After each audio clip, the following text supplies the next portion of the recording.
Hello, I'm Miss Jamie and I'm with the Boys and Girls Club of Greater St. Louis. I'm here today to discuss community service and civic engagement. Volunteering and service are more important during a crisis than ever. Social distancing does not mean social isolation.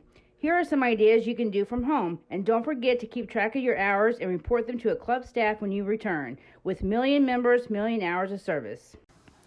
Million Members, Million Hours of Service is an initiative to involve club kids and teens in service activities year-round. With support from the City Foundation, our more than 4,000 Boys and Girls Clubs will work to raise members' awareness of community service opportunities and provide them with resources to undertake projects for their communities. Our movement's aim is at least 1 million members will perform 1 million hours of service within 5 years. Ready, set, vote. Get your friends registered to vote. Voting is one of the most impactful ways to make a difference on the issues that matter the most to you and your friends. Registering to vote takes less than 2 minutes, so help your friends get registered to vote.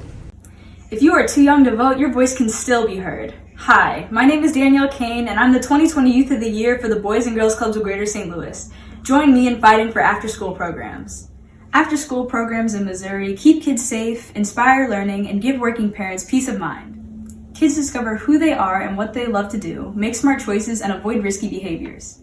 Add your voice today and write or tweet your representative. Thank you.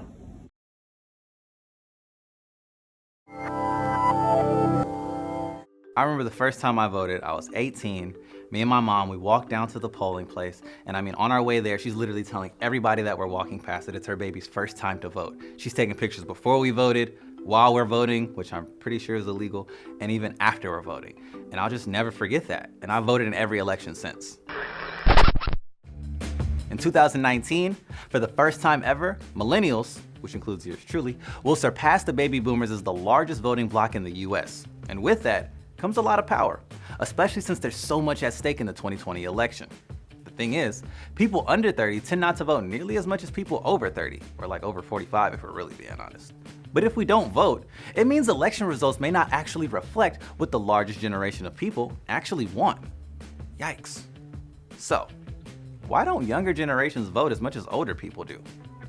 First of all, this isn't just another let's blame it all on millennials thing. Younger generations have always voted at lower rates, even before 1971 when the voting age was lowered from 21 to 18. And today, just under half of 20-somethings vote in general elections. But this was about the same amount of that age group that voted in 1980. So yeah, when baby boomers were in their 20s, they also didn't vote. And this isn't just an American problem. Most democratic nations around the world have a hard time getting young people to vote too. Take the United Kingdom, for example. Around only 40% of people ages 18 to 24 tend to vote in their general elections. Older generations love to say it's because young people are lazy, but that argument doesn't really hold up if you look at the fact that younger people today volunteer much more than older people and also tend to be more highly educated. So let's take a look at some theories because the lazy one just isn't playing anymore. For one thing, people under 30 are much less likely to own property or have children, so there's less incentive to vote on issues like school boards or property taxes, issues that bring a lot of people to the polls. Another theory has to do with the major change in the American public school curriculum that took place after the politically charged years of the Vietnam War. Before the late 60s, most schools offered civics courses, where students will learn the ins and outs of how our government works. While most states still offer some type of civics course, I took a class called government in my senior year, it's typically just a single semester, and only a small handful of states mandate that you pass a civics test to graduate high school. The movement away from civics courses has left a major gap in education. A 2016 survey found that only 26% of Americans can name all 3 branches of government. Social studies classes provide important background on historical events, but not much about how we as citizens can participate and exercise our political power by voting, volunteering, and advocating for causes we believe in. And while we're at it, can we get a class on how to do taxes or like what a 401k is, because those things are confusing too. On top of that, it may also be that young people face voter suppression. We typically think of this as a race or class problem, but guess what? Today's younger generations are some of the most racially diverse our country has ever seen. And for obvious reasons, young people tend to have a lot less money than older people, which can make it a lot harder to vote, especially if you have to work multiple jobs and can't get the day off to actually go to the polls, or don't have the time to research about which candidates and policies you want to support, or if you simply don't have a car to get to your polling station, which in some areas can be really far from home. And another major problem is that most young voters are totally dissatisfied with both major political parties right now. A 2016 poll found that only 28% of young adults feel like the two parties accurately represent the interests of the American people. Even though there are other parties in the US, they tend to be very fringe. So if you don't like the two major political parties, you probably won't like their candidates either. And therefore, you have less incentive to vote. We spoke to Mindy Romero, an expert on youth voting and why it's so hard to get younger generations to vote. There's a number of factors. One is the fact that candidates and campaigns do very little outreach to young people. They're seen as not likely voters. They, in any given election, don't get that outreach or that mobilization, and it becomes a vicious cycle because, of course, then they won't turn out, and it just continues. Very much related to that is that because young people aren't outreached to, the types of issues and topics, policies that candidates and campaigns are discussing are usually almost always for older voters.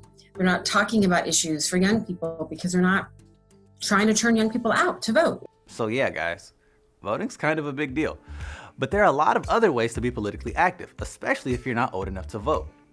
There are things like protests, contacting public officials, boycotting, posting to blogs and social media, volunteering and signing petitions. Our generation is not about sitting around and waiting for change to happen, despite the stereotypes out there. For example, one study out of UCLA found that college freshmen in 2015 were way more likely to be engaged in student activism and protest than most freshman classes before them. Popular movements like Black Lives Matter and March for Our Lives have prompted thousands of young people to take to the streets and walk out of their classrooms in protest of institutional racism and our nation's gun laws. Social media has played a big role in these movements, and the hashtags are almost everywhere. And even when it comes to younger people voting, there seems to be some hope. According to an ongoing national poll, 37% of 18 to 29-year-olds say they are definitely planning to vote in the upcoming 2018 midterm elections, which is a significant increase from the 23% who voted in the 2014 midterms. This trend will hopefully continue, especially as we start to see more and more candidates who both look like us and can speak to issues we care most about, like 28-year-old Alexandria Ocasio-Cortez, who is running for Congress in New York and, if elected, will be the youngest woman ever elected to Congress. Or John James, a 37-year-old African-American Republican who is running for U.S. Senate in Michigan. So, what will make you excited to vote? How do you think the system could change to make it easier for young people to exercise this basic democratic right? Let us know in the comments below. Happy Earth Day! Wednesday, April 22nd will mark 50 years of Earth Day. The first Earth Day in 1970 mobilized millions of Americans for the protection of the planet. On April 22, 1970, 20 million Americans, that's 10% of the U.S. population at the time, took to the streets, college campuses, and hundreds of cities to protest environmental ignorance and to demand a new way forward for our planet. The first Earth Day is credited with launching the modern environmental movement and is now recognized as the planet's largest civic event. One way that you can help with this initiative is by going to your local park or your neighborhood and picking up little trash that you see. Now when you do it, make sure you're wearing gloves, and before you go, make sure you ask your parents. Picking up a little bit of trash helps, even if it's just 1 or 2 pieces. Another way to help is to participate to clean up your community. You can participate in the Trash Tag Challenge. This challenge is an effort to clean up litter and trash on roadsides, parks, etc. As thousands of people go outdoors to help clear trash and litter, they help people focus on taking care of their community for future generations and others. Post a picture in the comments showing how many bags you can fill. Don't forget to use #TrashTagChallenge. Here are some ideas you can do from home. One is to spread cheer. Hi, I'm Diara, and today I'm going to be showing you guys how to do community service from home, and I'm going to be making a card.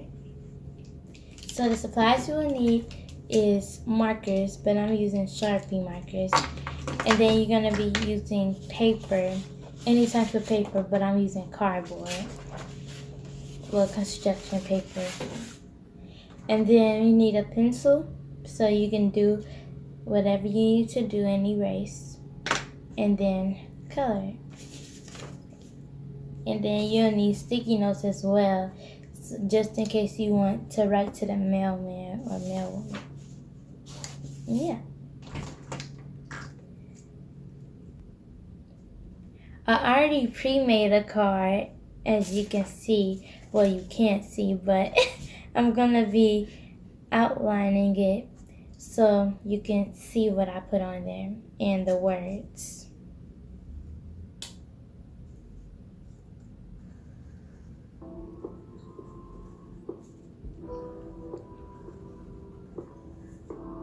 Explain what you're doing.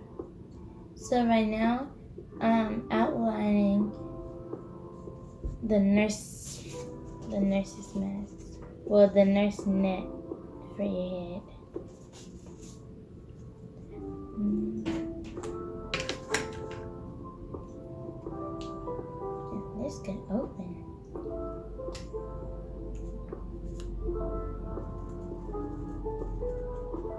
And right now, I'm outlining the heart because we want to add a heart as well. What does the card say? The card says, superheroes don't just wear capes, they wear uniforms.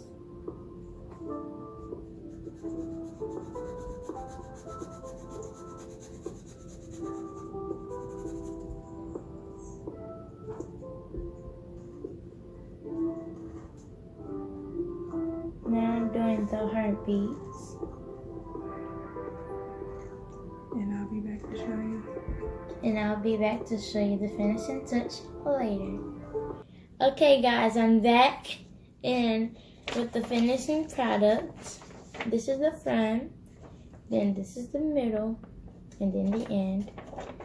And the front says, superheroes don't just wear capes, they wear uniforms. And then the inside, I have a heartbeat and a stethoscope, and then hearts. And then in the last page of this, it says, stay safe and keep helping others get through this virus. Hope to see a cure/vaccine soon. That was the first option, and now this is the second option. You can write a quick note to the mail carrier. And the note that I wrote was, keep stepping, you rock. And the other one is, we would like to thank you for your hard work and dedication. And those are the two options. And if you have more options or more ideas, comment down below and tell us what you think about this video. Bye. While we are social distancing, let's connect through kindness. Take the hashtag #DoGoodFromHome challenge and see how small acts can make a big difference. For every kind act shared through the hashtag #DoGoodFromHome challenge, Hasbro will donate up to 25,000 toys and games to organizations providing care to the children of COVID-19 essential workers. You can be kind to someone in your community and also help the helpers across the country and the world. Here's how to #DoGoodFromHome. Think about who you want to help and what kind of act you could do for them. Take a photo or video that shows you or your family making a difference from your home. Post the photo and or video to your social media using the hashtag #DoGoodFromHome and inspire others to take action. Tag friends and ask them to join the challenge. Share the hashtag #DoGoodFromHome hashtag to unlock donations from Hasbro to benefit children of COVID-19 essential workers. Thanks for watching. We miss everyone. Take a moment to watch a video of past community service projects. Stay safe.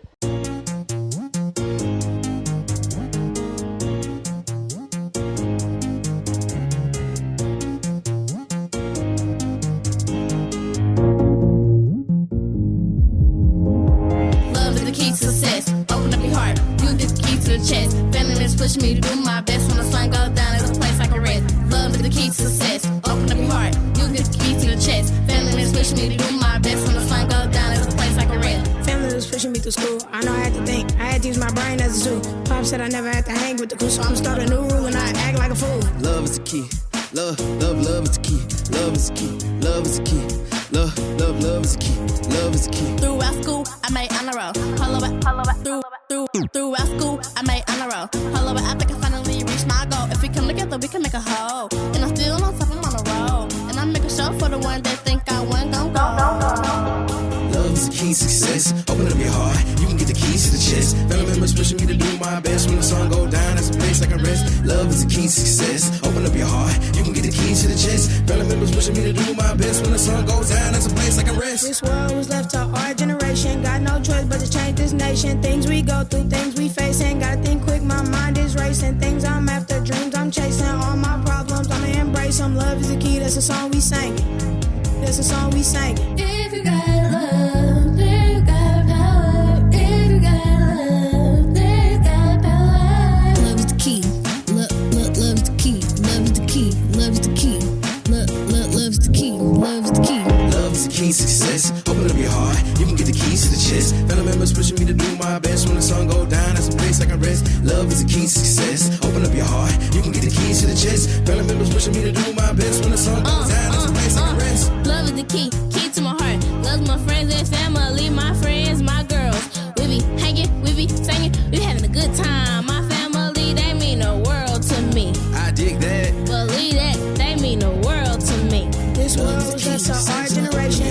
You can get the keys to the chest. This world was left to our generation. You can get the keys to the chest. This world was left to our generation. You can get the keys to the chest. This world was left to our generation. Got no choice but to change this nation. Love is the key to success. Open up your heart, you can get the keys to the chest. Family members pushing me to do my best. When the sun go down, that's a place I can rest. Love is the key to success. Open up your heart, you can get the keys to the chest. Family members pushing me to do my best. When the sun goes down, that's a place I can rest. Love is the key to success. Open up your heart, you can get the keys to the chest. Family members pushing me to do my best. When the sun goes down, that's a place I can rest. Love is the key to success. Open up your heart, you can get the keys to the chest. Family members pushing me to do my best. When the sun goes down, that's a place I can rest.